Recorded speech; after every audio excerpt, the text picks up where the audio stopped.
আসসালামু আলাইকুম প্রিয় দর্শক, আশা করি সবাই ভালো আছেন।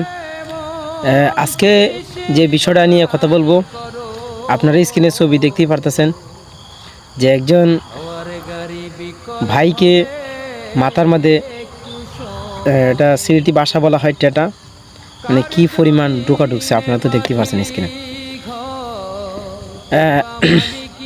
এটা নিয়ে ভিডিও বানানোর উদ্দেশ্য হয়েছে যে কিছু মহিলারা আছে সমাজে যারা নিজেরা একজনের সাথে আরেকজনের কার্য করে এবং সেই কার্যের পরে মনে করেন যে পুরুষদের উপরে ছাপাই দেয়, মানে নিজের ছেলে কিংবা হাজবেন্ড তাদের উপরে ঝগড়াটা ফেলাই দেয়।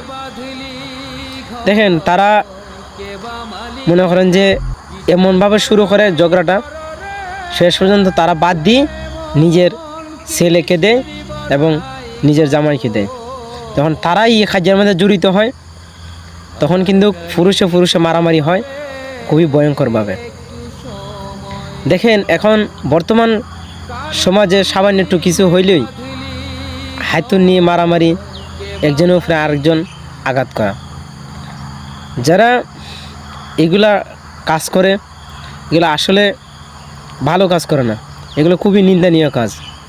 কারণ এই পৃথিবীতে একজন মানুষ বেঁচে থাকার খুবই প্রয়োজন।